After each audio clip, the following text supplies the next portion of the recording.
Ego is when you try to make it better than it is, and you know the truth is it's not. But when you really are in a position, when you're in a position where you own what you're about, and you know what you're here to deliver, and you deliver it on a significant scale, then you have an opportunity to really experience not only success, but fulfillment. And this conference has gotten bigger and bigger, not only in its size, but also in its impact. And so I'm really feeling privileged to be back with you here. And I know you're working to raise 1 million meals, and I'm very, very into hunger, to say the least, primarily because I was so hungry at that stage of my life. And my life was completely changed because when I was 11 years old, we had no money and no food, and we got used to that. It was Thanksgiving, which makes it more emotional. And my parents were saying and doing things that after you say them, you can never take them back. And it was very profoundly painful, obviously, for myself as the oldest and try to keep my brothers and sisters from hearing it. But it profoundly changed me because that day something changed my life, and it was somebody simply coming and delivering food. And it wasn't the person, wasn't giving it, it was a delivery guy. And it wasn't a happy moment for my father. It was interesting. My mom and dad are yelling at each other, my mom's saying things to my father, you haven't taken care of us. Pretty painful moment. And the door happens, and I go open the door, and there's this tall guy standing there with these big bags of food, and on the ground beside him he had this pan with uncooked turkey. And he said, "Is your father here?" And I said, "Just one moment." And I sprinted to get my dad, thinking this was going to be the most euphoric moment you could possibly imagine, that God had come by and surprised us, somebody cared about us, whatever you wanted to frame it. And my father came to the front door begrudgingly, and when he saw the man, he got very angry. And he said, "We don't take charity." And he went to slam the door. And the man was a very tall guy, and he put his arm or shoulder against it and kind of bounced off of him. And he said, "Sir, this is not charity. Everybody has tough times. And somebody knows you're in need, and they want you to have a beautiful Thanksgiving. Please accept this gift." My father got even more intense and started saying, "I don't accept charity." And this time the man put his foot there and bounced off of it. And then he said something to my father that I thought my father would hit him. He looked at my father and said, he looked at me in the background and said, "Don't let your family suffer because of your ego." It was intense words to say. My father didn't know what to do. He grabbed the food, he slammed it down and slammed the door. And I tell you the story because everything in our life is controlled by 3 decisions. And those 3 decisions I'd like you to look at today because I really want to deliver for you. I didn't come here to do a speech. I love Mark dearly. I really want to serve you, and you all giving the greatest gift you have, your time. You can get your money back, but you can't get your time back. And so I really want to serve you. And I think one of the most powerful things we do to serve you is have you become clear of what the controlling force is that's controlling the quality of your life. And you and I both know it's not the amount of money in your pocket. It's not who you know. It's not even what you've been through. It's really the decisions you make moment to moment about a couple of different things. And the 3 decisions I made in that moment that I'd like to pull your attention to just real quick are, in this moment you're making these 3 decisions, by the way. The first one is, what are you going to focus on? And that day, my father focused clearly on the fact that he had not taken care of his family. And whatever you focus on, you're going to feel. In fact, many of us in this room, who's ever focused on something, you were thinking something horrible was going to happen, you experienced the pain of that failure or that challenge in your life, and then it never ever happened. Who's had this experience? Say, "I." And if things aren't bad in your life, you can always think of shit that hasn't even happened yet and feel bad in advance. But many people do. Because whatever you focus on, you'll feel. Write it down. Focus equals feeling, because if you start to take control of your focus, you take control of your life. But that day he focused on the fact that clearly he failed his family, and that was the meaning. The second decision you make is, what does it mean? As soon as you look at something, think about something, focus on it, you decide, what does this mean? Is this the beginning or the end? Is this punishment or reward? Is God trying to hurt me or trying to challenge me? Or is this nothing to do with God? I was just being a lazy bastard. Right? The meanings we give to things control our life. If you think it's the end of a relationship, are you going to behave the same way as you think it's the beginning of a relationship? In the beginning of a relationship, when you're totally in love with someone, what will you do for them? Tell me, what will you do? Oh, come on, guys. What will you do when you're totally in love? Shout out, what will you do? Make the sound of what it's like when you're totally in love out of your mind. Just go ahead and make that sound like a primal sound of what that feels like. Just go for it so we get some energy in this room. It's been a long time for some of you, I can see really clearly. Let's try this time. How about totally in love and passionately desiring this person? Like you can't wait to touch them, make love to them, be with them.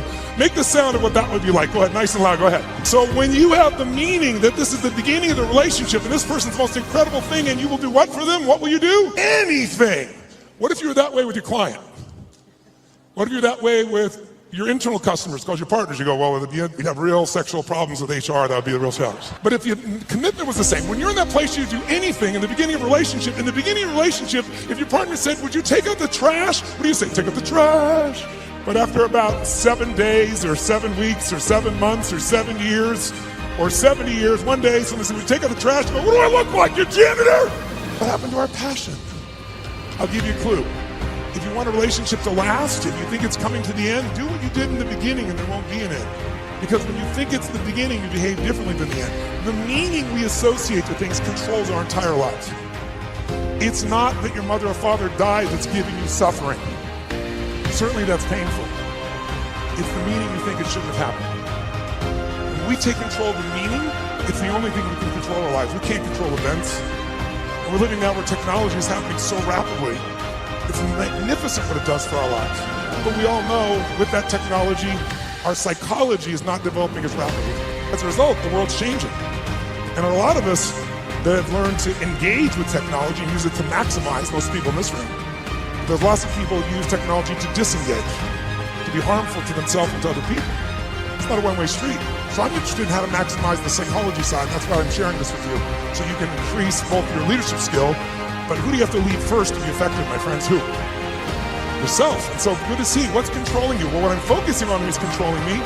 You can focus on something and make yourself crazy. You can focus on something and make yourself great. In this moment, you can be worried about Ebola, because we all know it's coming. People are freaked out all over the world. 36,000 people die a year of flu, and the whole world is focused on Ebola. Because the news is not designed to inform you, it is designed to startle you. Because that's how you sell things. So if you let someone else take control of your focus, your life will be in someone else's hands. So first decision is what you're going to focus. Second, meaning. My father that day focused on he had to take care of his family, and the meaning was, I know what it was because he said it out loud, that I'm worthless.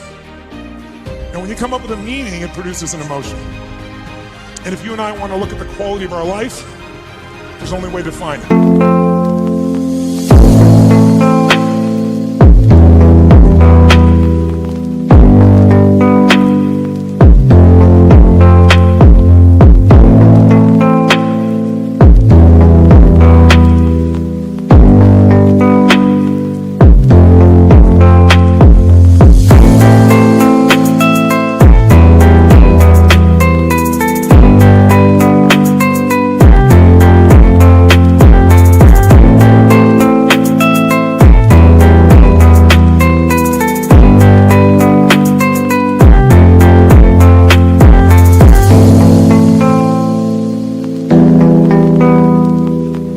One way really, that's real.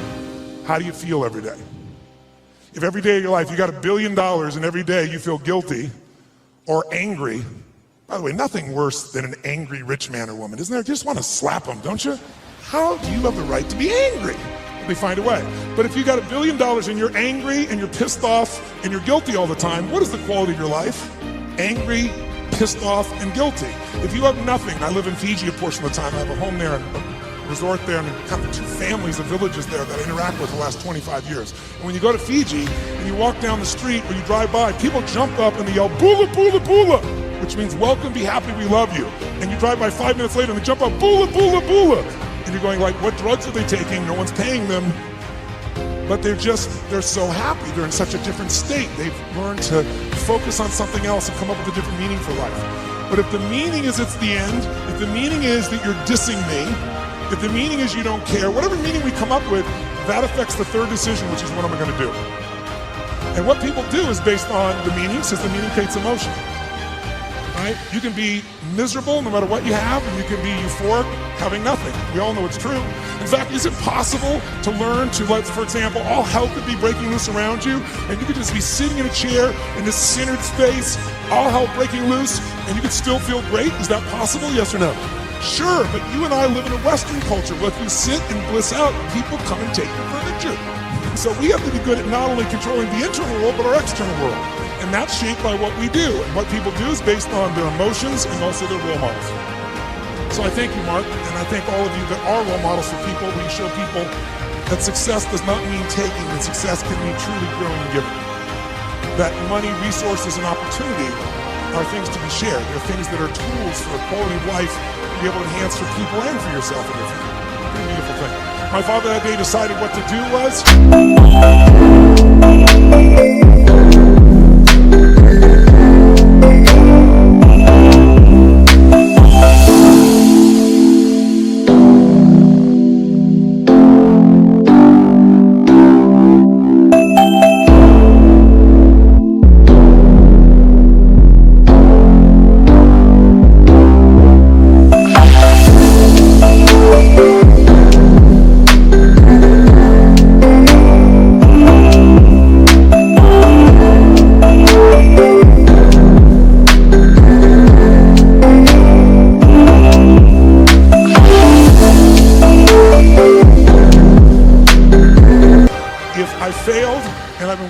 family, I must leave. And he did. And to me, it was the worst day of my life. I'll never forget it. I loved him more than anything. I had 4 fathers. He's the one I finally got attached to. He's like, Mom, I'm confused.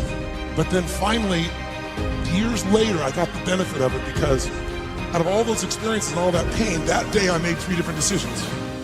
First decision is I just decided to focus on something different than him, and that's the power we have. We get to decide what to focus on, and my decision number 1 is I want to focus on the fact there's food. What a concept.